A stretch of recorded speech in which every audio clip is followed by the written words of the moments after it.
Hello and welcome to another edition of As the Blade Turns. My name is Dave Leese, and for those of you who are new here, please remember to subscribe below and smash that like button. Today, I am going to give you an update on the Kamila Valieva case that is about to head between the Court of Arbitration for Sport in Switzerland. Later on in the show, I also have an interview with world and Olympic champion and Queen of Shade, Oksana Baiul. British-based lawyer James Drake has been appointed head of the panel at the Court of Arbitration for Sport that will decide later this month whether Russian figure skater Kamila Valieva violated anti-doping rules and should be disqualified from last year's Winter Olympic Games in Beijing. The King's Counsel will be joined on the CAS Panel of arbitrators by American Jeffrey Mishkin, who was nominated by the International Skating Union and World Anti-Doping Agency, and Mathieu Maisonneuve, who was chosen by Valieva's team. The behind-doors hearing is due to take place in Lausanne on September 26th, 27th, and 28th, with an extra day allotted for September 29th. Valieva will not travel to the Swiss city to attend the hearing and will instead give evidence via video, CAS has revealed.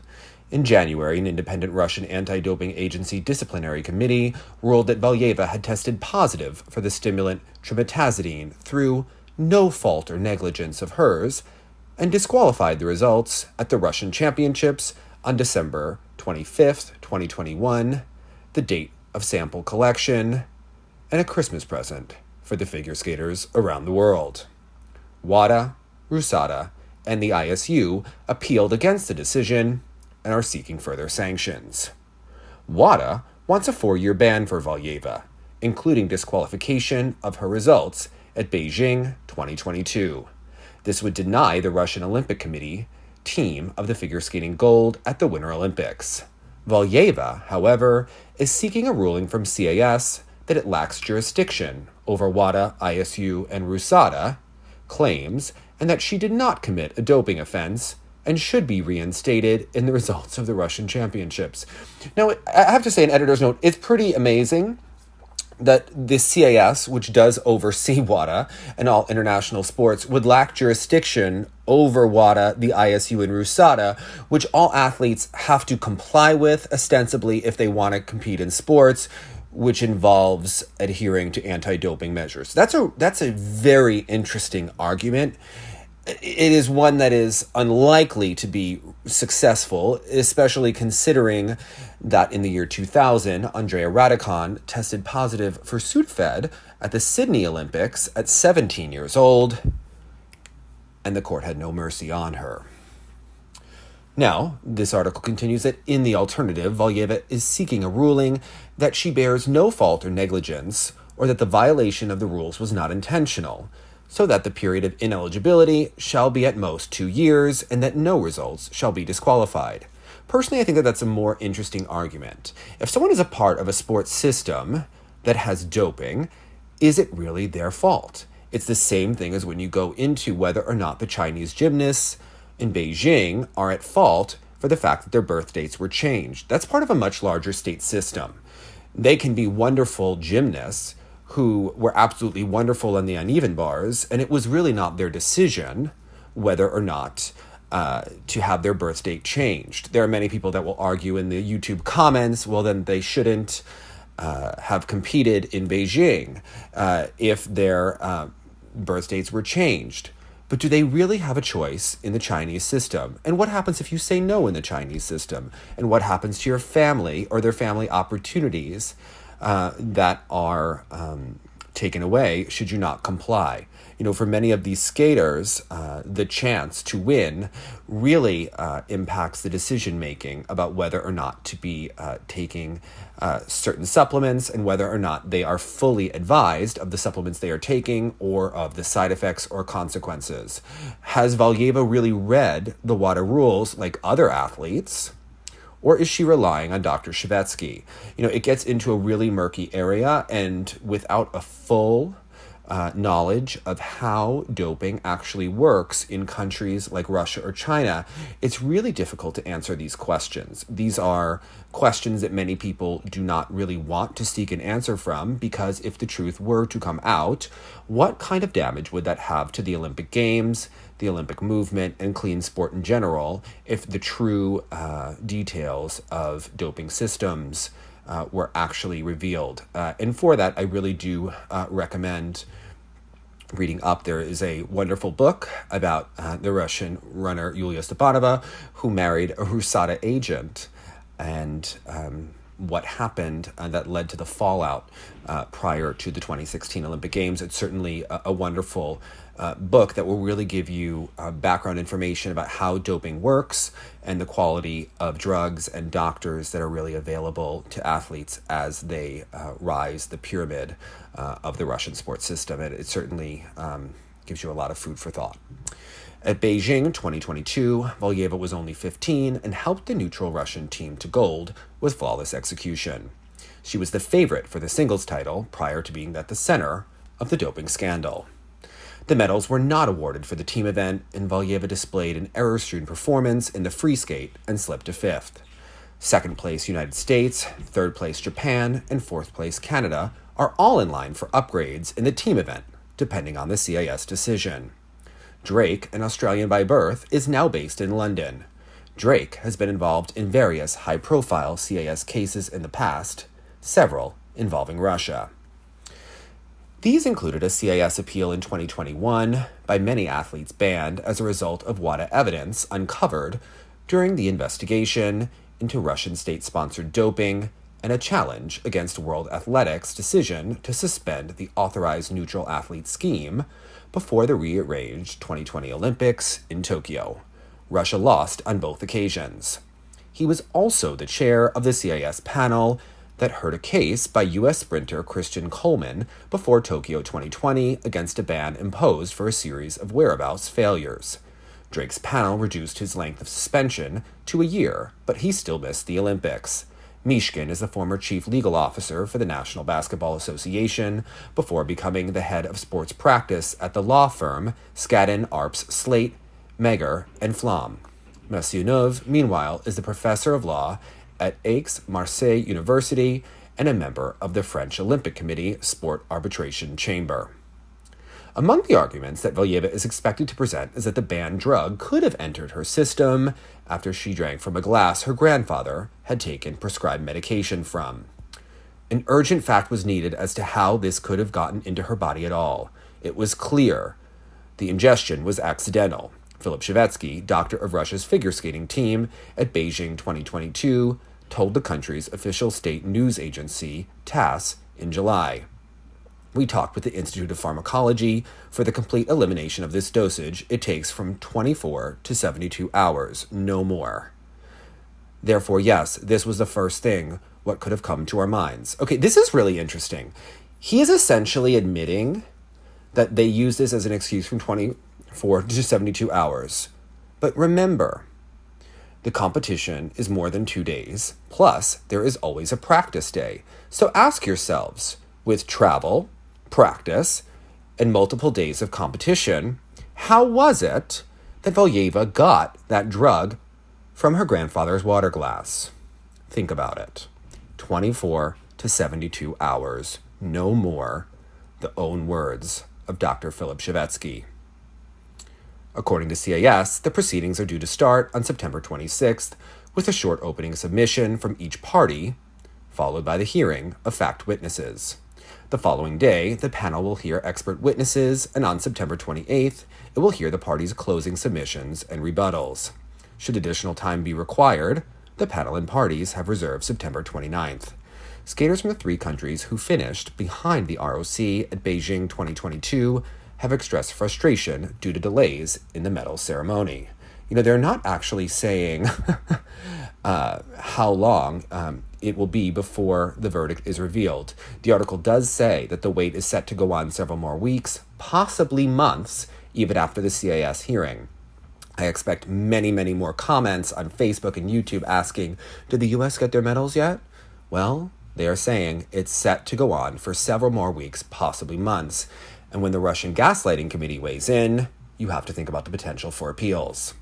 Following the hearing, the panel will deliberate and prepare the arbitral award containing its decision, CAS said in a statement.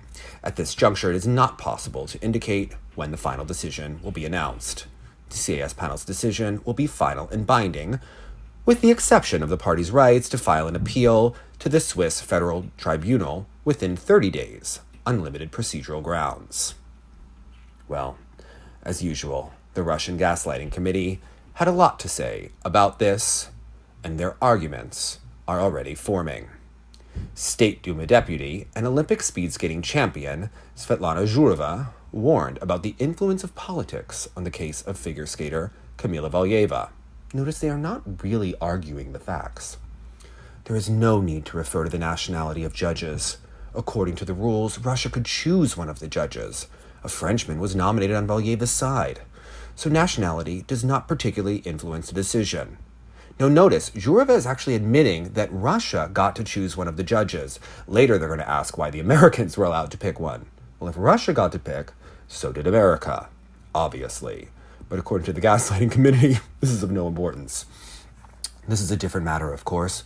Will the judges have enough strength and courage not to cave in under the pressure of Western politicians? Politicians will do everything to bend these judges, but we have no other option but to closely monitor the process.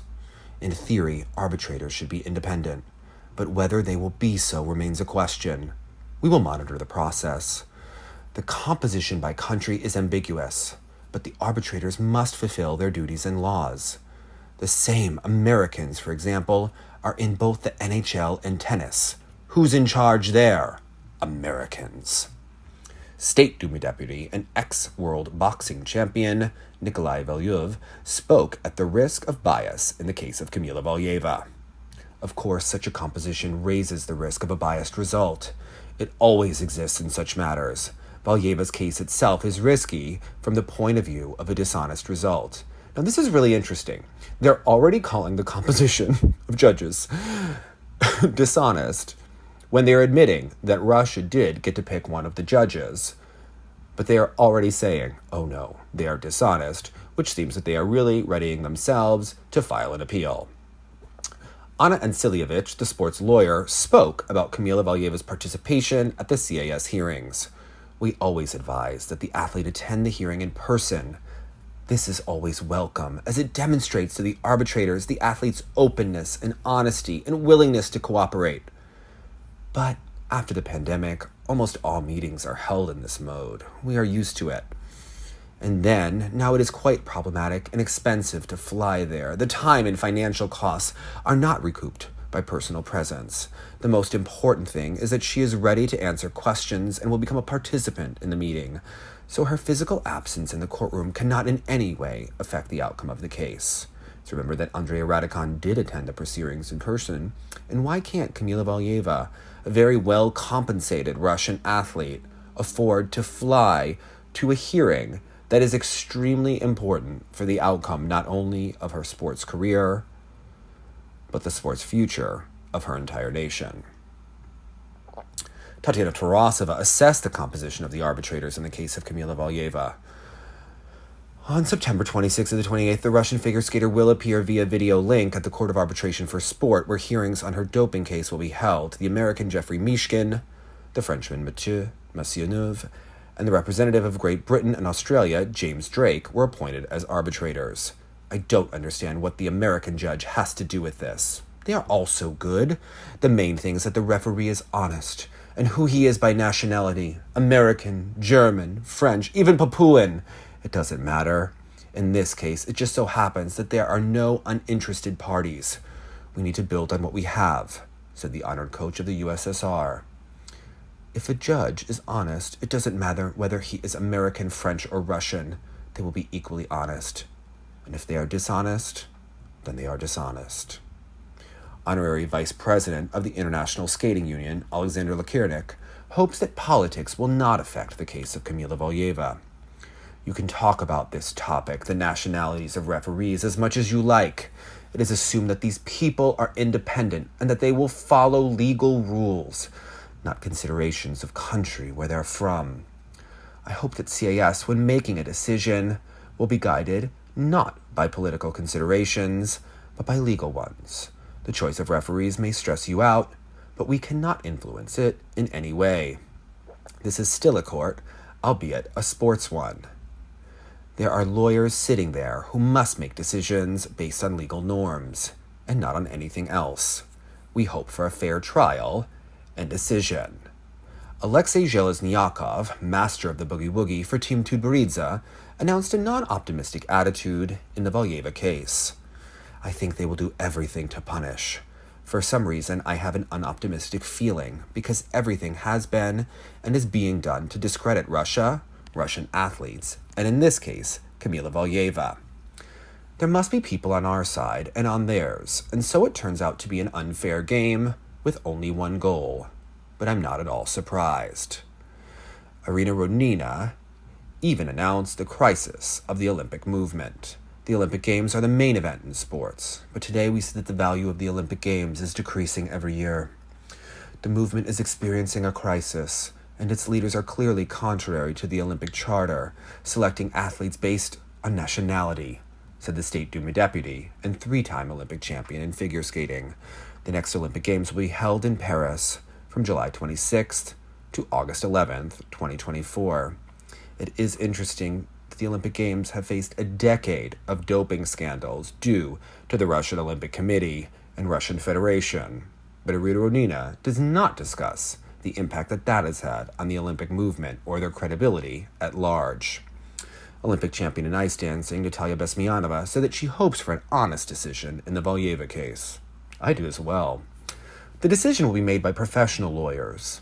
Then what difference does it make what country they are from? I hope for an honest decision. Dmitry Savishev, chairman of the State Duma Committee on Physical Culture and Sports, believes that Valieva needs to prepare to file an appeal against the CAS decision. It is not clear how the American arbitrator ended up on the list of those on whom the decision of the fate of Kamila Valieva depends. This is a direct conflict of interest, so the U.S. team could receive Olympic gold medals in the event of a guilty verdict. How can we even talk about any kind of independent arbitration with this approach? It's interesting how the Gaslighting Committee is all saying the same thing. It's very similar to how in the United States, the Republican National Committee used to issue talking points that were then on Rush Limbaugh, on Fox News, and on all of conservative radio. Even Alison Hasselbeck would say the same thing on The View, with every single Republican mouthpiece saying exactly the same argument. Strategically, it's not a bad move. It's quite strategically brilliant. Savishev continues, this is a direct conflict of interest.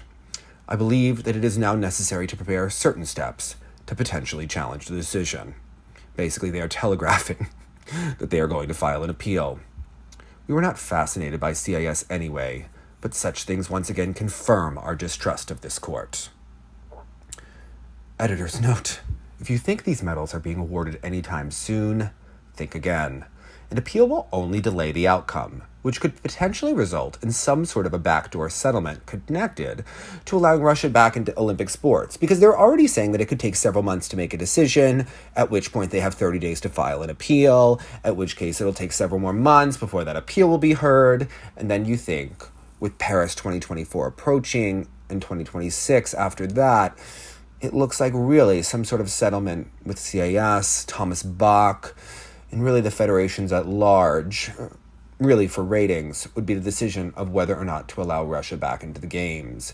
And should the ratings of Paris 2024 really impact what happens about whether or not Russia is needed in 2026?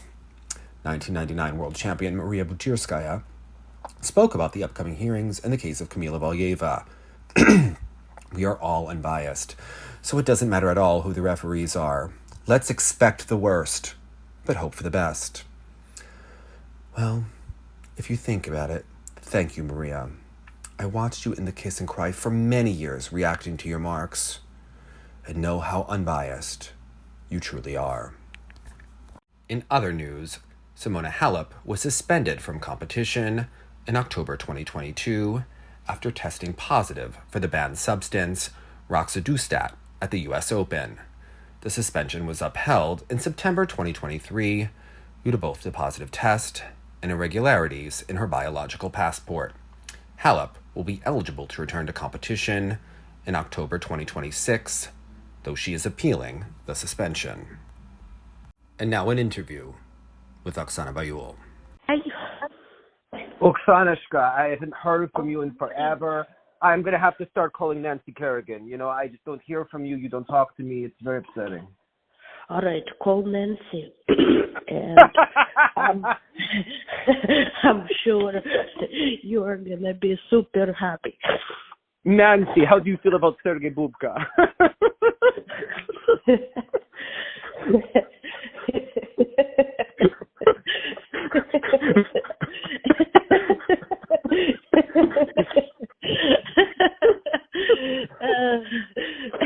I'm really learning the Odessa Dnipro accent, right? Okay. Yeah. Okay. Yeah. Okay. Okay. Talk. Tell me, please. All right. Okay, so the CAS released their position about Valieva. Now, I think it's very interesting that they are only advocating for a maximum penalty of 2 years, yet it has essentially been almost 2 years since she tested positive for trimetazidine. Is this essentially not giving her a punishment? It's all about the team gold medal. No. I mean, they will have to pretty much think till, the decision, from what I'm reading from the, press, is going to take some time to come up with. Mm-hmm. And the panel of judges is, you gave me like 15 minutes to look through it, you know what I mean? Yeah, because that was very nice of me. Right. You texted me and you said, listen, what do you think about this? So in this very short 15 minutes, I looked through the judges and the judges... Excuse me, 15 minutes, Oksanashka. You changed your long program at the Olympics in like 15 seconds and said I will do triple tall loop where I did double axel. So the 15 minutes is like a year for you, okay? You forget that I know you. You forget that I know you, okay? Dave, one thing is when you're born that way, and that's why it was so natural for me to change it in the end of the program. I used to change my program all the time till I get the right result. It's not the first time at the Olympics. Anyway, let's be honest. And Oksana, what is the only result for you is the first place, correct? No. The result for me is to beat myself. Well, yes, of course, and your best just happens to be the best of everybody. When I never followed the rules, honestly. You know. When I first time in 1992 went to Germany, Garmisch-Partenkirchen, you didn't go to Germany, you went to Germania. Yes, I went to Germania.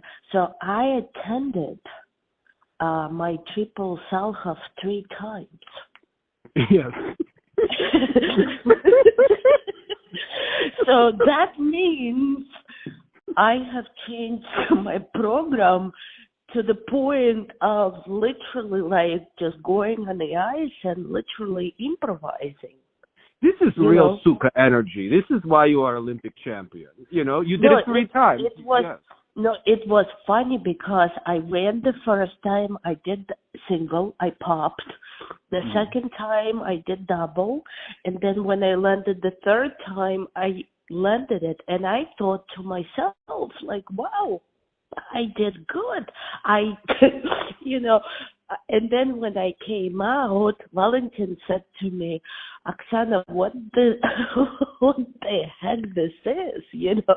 And I said, well, I wanted to land a triple Salchov in the front of the judges. And he said, but you've totally changed your program. And I said, yes, I did, but I landed the triple Salchov. Yeah, I mean, it was not the first time at the Olympics when I did that. But so Valieva, what do you make of this situation? Do you think that they're going to decide this case honestly because they are trying to have this behind closed doors? Valieva isn't even going to be there in person. She's going there over the video. And well, I told you, you asked me, do I think Tudberidze will come or not? I said, no, she will not come. Do you think she will testify? I said, I don't honestly think so. So yeah. I already said that. So. Yeah, of course. Yeah. What do I think? I think it will be a lot of factors. Mm-hmm. From sometimes, like, I went through the court system, and basically the judges will be deciding on the factor of probably, I mean, her testimony probably will be very valuable. What I mean is, they will, because they only have documents right now that states we took a doping test. You know what I mean? I'm not a judge, so I don't know how they will decide. But, you know, and, but I know, like, you know, like, I mean, when you go buy grocery, they give you a receipt, right? So if you wanted to return grocery, I mean, I'm trying to explain it to your listeners so they can understand it. So I don't know, like, if you wanted to return something, you have to have receipt. So basically, I don't know. I mean, all the WADA panel judges, it's 3 judges. It's Great Britain, U.S., and obviously, third judge, I haven't Googled him, his Valieva side, so I don't know.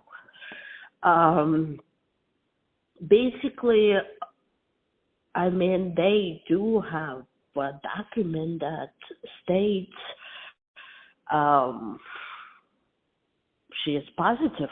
You know, they tested her doping test twice or 3 times, and basically it comes back positive with exact the same thing what, you know, WADA banned Russia from Meldronat. Yeah. So it's pretty much like almost the same thing. You know, Meldronat and Traximizin, it does the same thing for the heart. Yeah. And did you see that a couple of runners just tested positive for trimetazidine the other day? Yeah. I know one thing. Doping for Meldronat or Traximizin, whatever the heck you call that, you're not allowed to take it before you turn 18. Because on the packaging, you know, it's like I am a mother, right? So if I buy myself Claritin, right, I buy for, 18 and over. And then we moved to Louisiana. Louisiana is a very green state, and I have so many allergies. Like, my God. And like, you see, like in the morning, my throat is closed and my nose is kind of like, so. But if I buy Claritin for Sophia, it's for the kids. But the only thing I know, Meldronate and this drug simazine has not been developed for the kids because it honestly can kill you. Yeah. So, I mean, listen,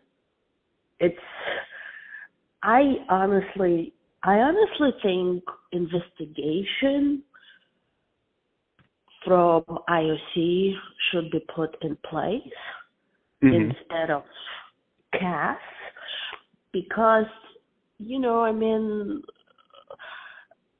we know what Valieva is going to say. She is going to say she drank from the grandpa's water glass, thousands of miles away. Water glass, but we don't know where her grandpa is. Well, we don't know because my understanding, I don't know anything about like her grandpa and where was he and things like that. So that's why, to me, it's so many what if.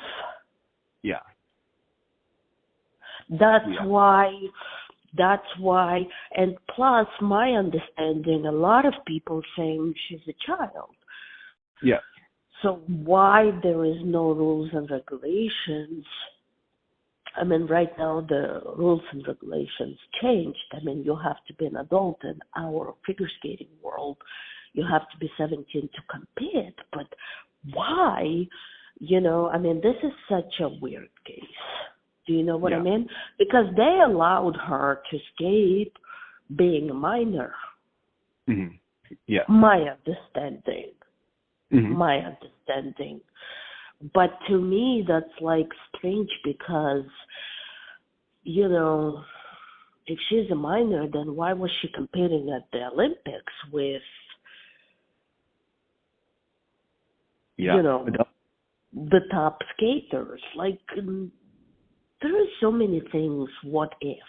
What if? That's why for these judges, you know, it will be very interesting for all of us to see what they will say and how they will judge and what will come out of it.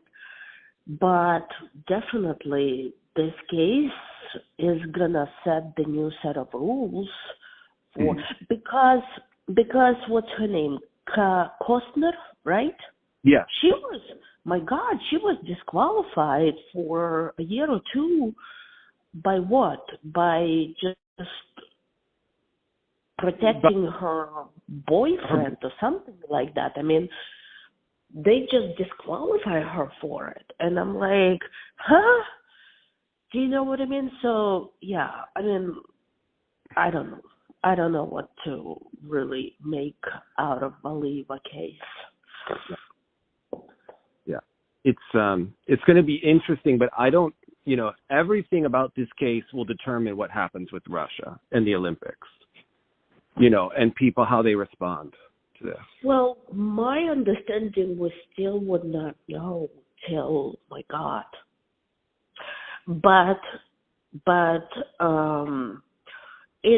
it could be like they can come up with the decision in December, and maybe as the January 1st, 2024, they can allow Russians to compete again. It could be that too. Yeah. It could be because the skate world, it's you know, all this rollerblading and whatever comes up with it.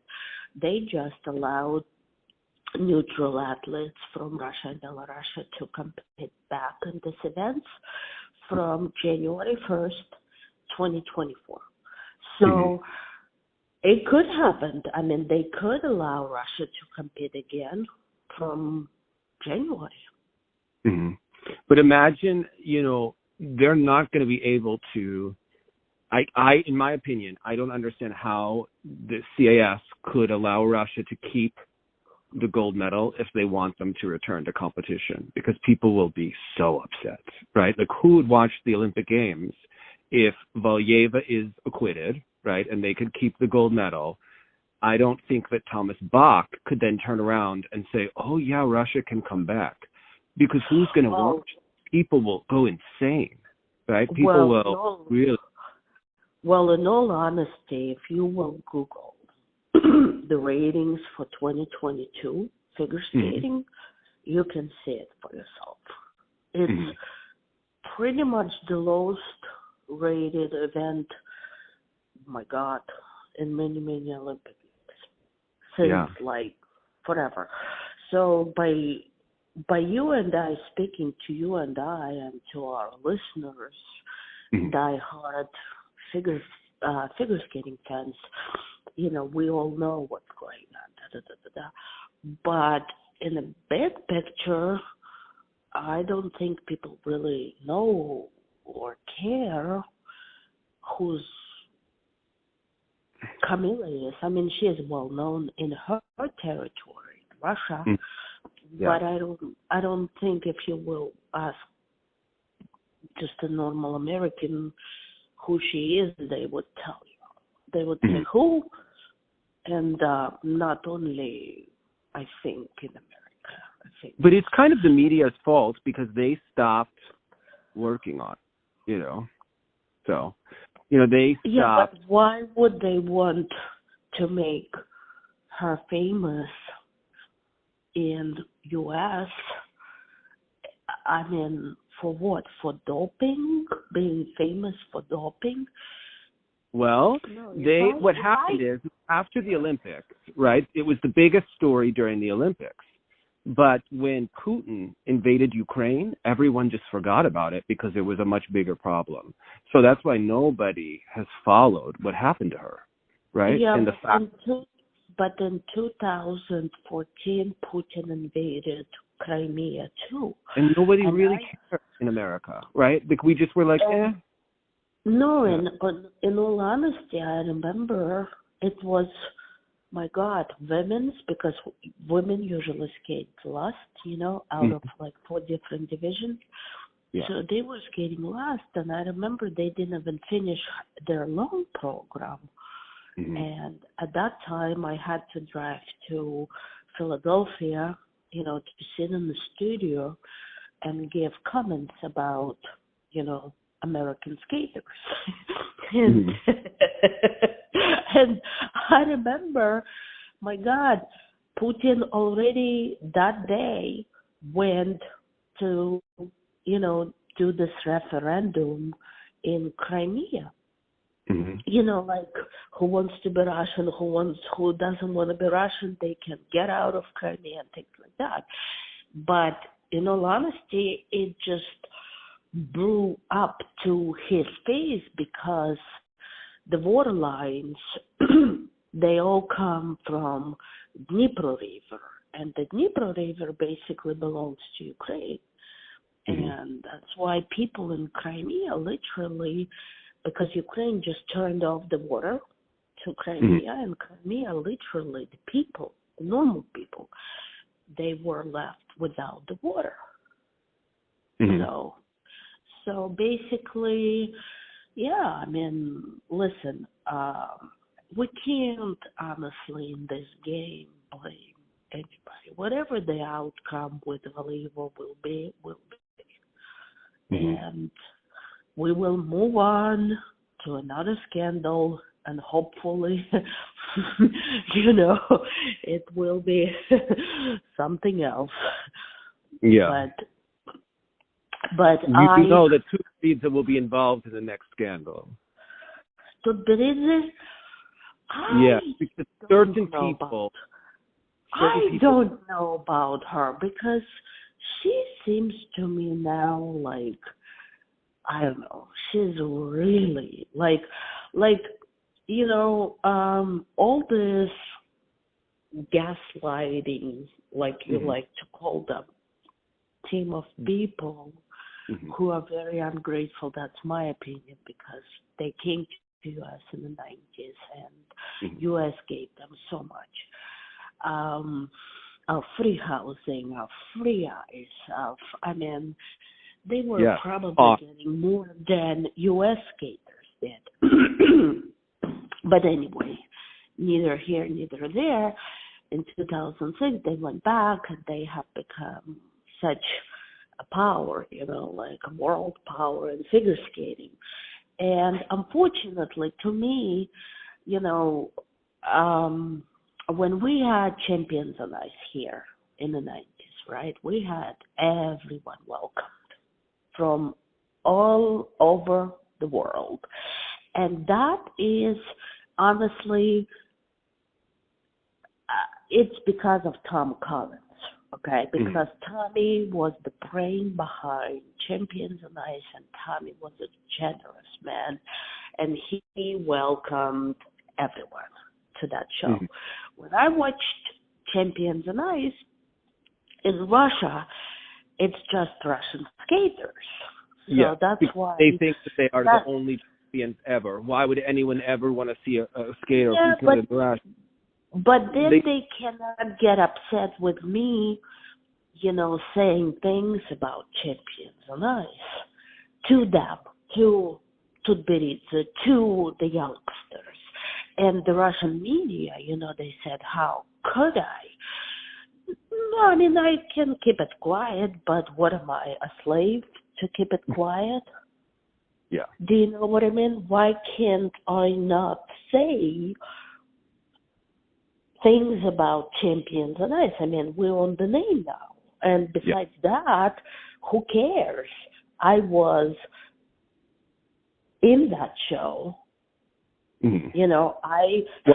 know when that show used to bring $1 million per stop. Yeah. Do you know what I mean? Yeah. And why would I keep it quiet? Do you know what I mean? Yeah. Like, my God, to me, I think Putin is trying to keep Russia to be very closed society. Yes. And but besides, do you know Harry struggled with ticket sales this year for her show? For who? For the Tbilisi show, they didn't get a very big audience this year.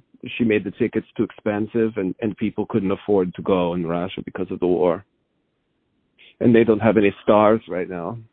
Well, listen, I mean, probably her image too a little bit tarnished. Yeah, I mean, who does Tbilisi have who's a star right now? I don't see any. I don't know, Dave. I get all the information from you. Right. What I mean is, like, the things that I care about, but, like, I don't know what Tbilisi is doing now. Honestly, like, can you even name a skater she had who's interesting to you right now? Yes, because I've read the skating lesson, and I know there is a girl who did a lot of quads. Right. And she's junior. Yeah. Yeah, but she can't even do a crossover, Oksana. Does that interest you? That doesn't interest me when they can't do a crossover or skate on an edge. Well, but that's, my God, that's what I used to say since the very beginning when I watched, my God, Trusova and Sherbakova, and that's where the whole thing started. Like, 3-4 years ago? Yeah, that's when I looked and I can tell they couldn't do a crossover. Zhenya has character, but she can't even skate. It's so depressing to watch her perform. She's looks like so diminished. She can barely move on the ice. Like Zhenya still doing the shows? I don't know, because Zhenya used to go to study in college. She still does the shows sometimes for like Overbook, but if you tried to turn on a computer from 1994, it would be very slow right now, right? That's kind of how her skaters move across the ice when she's done with them, right? Like, they look like... But it's not only since 1994. I mean, how many beautiful... I can name so many Peggy Fleming, of Dorothy course, Hamill.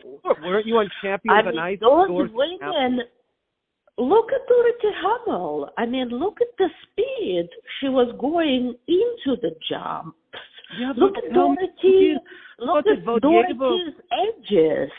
Yeah, but Oksana, I thought that Valieva was the best skater of all time, they told us, right? Do you think she's as good as Dorothy Hamill? Well, listen, I mean, Lakernik has changed the rules and regulations from 6.0 to the new panel system. And when you change that, they were start judging them completely different. And did they scores? Because I read the rules for the skating skills and the transitions, right? But then I watched Terry's performances, the kids, they didn't have the criteria to be getting maybe above 7.0. The judges were going like 9.5, 10 for her skaters. And I don't know, it didn't seem correct to me. Even with Kernick's beautiful rules, it didn't seem correct they were being scored that way. But I think it's extremely difficult because if you have to put in 3.5 minutes, that amount of jumps and spins, there is no time to even breathe. Yeah, but don't you remember Jan Hoffman? He had to, watch so many performances at the '94 Olympic Games, and he gave you 5.9 and Nancy 5.8, and that really was important, because he understood the difference. And then 4 years later, he gave Michelle the first place in artistic and Tara second because, he had a standard. So where is Jan Hoffman now? If he was judging, what would he score Sherbakova for skating skills when she can't even do a crossover? I don't know. You're following this crap. Where is he? Is he still around? He's still around, but I think, they get rid of them for being too old. So, yeah. Oh, okay. Yeah. I mean, those judges were probably, my God, in the 60s. Am I correct? Yes, of course. No. Yeah, but listen.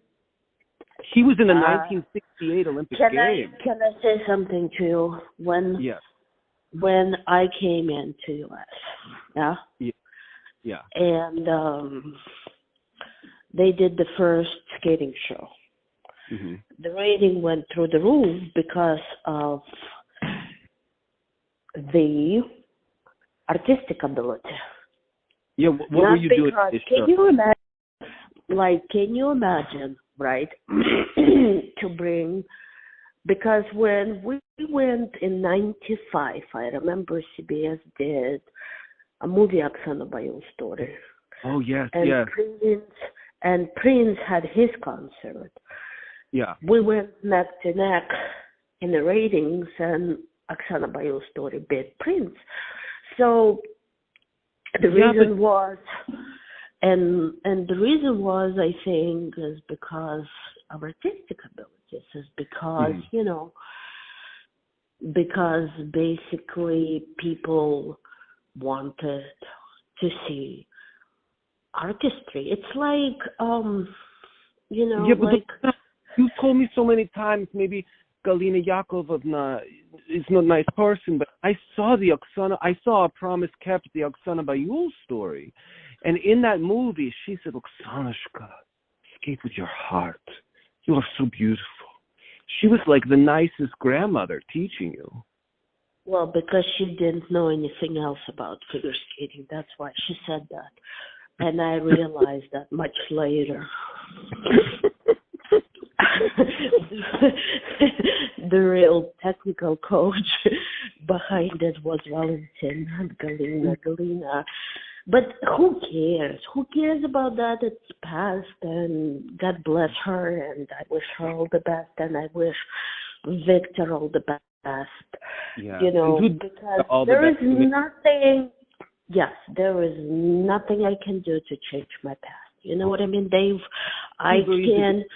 The color. And her outfits aren't very nice either. Like, she can't buy a pair of jeans that fit her. It's sad to me. She's supposed to be this great coach, but she doesn't even know how to dress herself. Well, she does Louis Vuitton all over her neck, and that's what she thinks is making her to be. But listen, if you would watch 94, if you would watch before, Tarasova used to wear a lot of scarves too. I honestly think Tarasova loved those scarves. No, I honestly think, well, it's a big deal when you grew up, like I grew up in Soviet. Mm-hmm. Yes. And I do remember if you wanted to bring like a nice present to someone, like a grandma or, like person with the status, you gave them scarves. Yes. It was the thing to do, honestly. Like you would, you would bring them a beautiful, nice, gorgeous scarf. Yeah. Yeah. And it was a big, beautiful attribute to like having, I don't know, proper manners and things like that.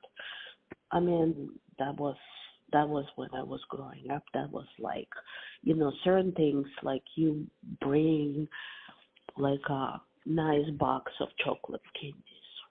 Yeah. And I don't know, certain presents, I do remember they were kind of like giving you a status or something like that. Mm-hmm. That's how it used to be. Yeah. Yeah. All right. Well, I am going to go do some more research about the Valieva case. So I will produce a video and let you know. So what are they saying? Can you tell me what they're saying? Maybe they'll suspend her from 2 years, but they have not said if the 2 years starts now or do the 2 years start in 2021. And imagine if it starts in 2021 and they want to let Russia back January 1st, 2024, Valieva would be eligible to compete. Yeah, that's what I was telling you. Yeah. Which for a lot of people, that's bullshit because Russia isn't even allowed to compete, right? So it should be a separate punishment. It should be 2 years after Russia is allowed back in competition. Well, my biggest thing was, honestly, are they going to let her compete? That's my point. Like, imagine the rating. I cannot imagine. I can't imagine they will let her compete. Well, what about the rating? If they do it, it would be like a car wreck, right? Like you ever drive down the highway and you see an... No, I don't think it will do anything for the ratings because it didn't do anything in 2022. Okay. And I don't think it's going to do anything in 2024. Okay. Well, пожалуйста, I am, спасибо большое. Honestly, Dave, I can't imagine. This is not even American medals. This is not about clean athletes. This is not even about, the people who really did a clean job. I cannot imagine they will say, yes, she can keep her gold medal and she can compete. Mm-hmm. Yeah. I can't imagine either. But Oksana, I don't necessarily think that Thomas Bach and his friends are honest people. Well, listen, I sent you the video about Bubka, and I said to myself, okay, that they kept him on the panel, so let me see what he does. So I went to see him, being a chair of the entourage, this whatever. And if you click on him and Sergey, there is right, on the front page, there is a video. Mm-hmm. So I watched the video. And in the end, the video separated by 4 different, stages. One, thank you to their parents, and the last one is him thanking the coach. Mm-hmm. And all footage is from CCCP. And to me, it was the strangest thing, in all honesty, because the community entourage is basically what their goal is, right? Is to teach a lot, to do a lot of things, like when it's like marketing and the athletes marketing themselves and things like that. So someone who did this video had to show it to Sergey. So Sergey had to approve it. And Sergey is 60 years old, right? He understands what is showing the image of him wearing CCCP costume means. Yes. It means that he wants everyone to know him, not like a Ukrainian, but the person who won for CCCP. And I actually spoke about it yesterday. I said, that's to me very strange because, I mean, he knows the marketing. He knows what happens to people who don't have a very strong opinion about Ukraine right now. But if they see someone who's a chair wearing CCCP, it's kind of very strange to me. It's very strange. Very strange. Because he just did, he did an interview right now, like a week ago, and he said, I love Ukraine, I'm Ukrainian, I'm always on Ukrainian side. I said, okay, fine. But then when, before the interview, I was Googled because I was curious. I was very curious to see what Sergey does for IOC, International Olympic Committee. And I could not understand it. I was like, whoa. Like, I sent it to you. You can watch it for yourself. Like, in the end, you see him wearing old uniform with the Soviet, how they used to wear Russian uniforms and they had the Soviet thing in the middle, that, what do you call it? It used to be, I don't know what you call it, but emblem of 15 different republics being under one flag. Do you know what I mean? Like a Soviet flag. But tell me, please, how many people consider Russia to be CCCP in their hearts, right? Like it's the same. It's almost a subtle way of being pro-Russia. Can I be honest with you? According to Russians, they have been always looking down at people who used to come from Latvia, Lithuania, Ukraine, like me. They always thought Moscow and St. Petersburg is the power over the whole country, the whole CCCP. And we were just the peasants that have to work for them. So that's why when I won the gold medal in 94 and when we came to US, I kind of felt like I was always shunned by Russians. I mean, because they were much older. But besides that, they always looked at me like I won the gold medal for Ukraine, not for Russia.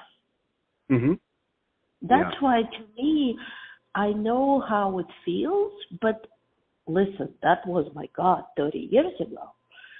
But when Sergey has been left as a chair for the organization and he is promoting CCCP on IOC website, that's fucking crazy to me. Yeah, of course. Because he did compete it for Ukraine too, and there are so many images that they could have used him. Yeah, but they don't. for that. They want to remember when they were in power. It's like a status symbol, right? Like yeah, they think, but can I be honest with you? They always say he's Ukrainian. yeah, but what if you were a person that had no integrity? You mean money doesn't smell? I'll take it from Russia? Yeah. What do you mean? If you were a person, like if Putin will pay me, I'll take it. I mean, that's what it seems like. That's what it seems right like now. Yes. To me, it's all connected. Him saying CCCP, all of this. They could have showed a couple images because they could have showed CCCP and then translated to Ukraine. They could have done that. They could have finished the video of him jumping over the pole, and there is a last scene where he's saying, "Yes, I won." It could have been shown as Ukrainian, but they still chose to finish the scene of him wearing the CCCP thing. Okay? Yeah, because he doesn't want to be Ukrainian. He wants to be. Yeah, but a week ago he came out and, he got a lot of issues with him dealing with Russia. And he said, you guys all grown and you're tarnishing my image. I've always been Ukrainian. And, okay, I get it. But listen, when we came to this country in the 90s, Americans had no idea what Ukraine was. It was all Russia to them. Now they clearly understand it. So, listen, you can't, after 30 years, say you're tarnishing my image and show CCCP images. That's very strange to me. I agree. Very strange. Yeah. Ugh. All right. I'm going to run and do some more research. Thank you so much. I will send you this. No. Thank you. Thank you, Dave. Thank you so much. Send me the videos tomorrow from your practices. Okay. Right. Tell him Svinya. Svinya. Okay. Tell him Ty Svinya. All right. He would laugh. He would honestly had a good laugh. Write it out to me. P. Svinya. Okay. Yeah. I'll send it to you. I'll text it to you. Okay. All right. Baka. Bye. Thank you for listening to another edition of As the Blade Turns. Now, many of you have asked, why is it always on Russia? Well, Russia has had the most news.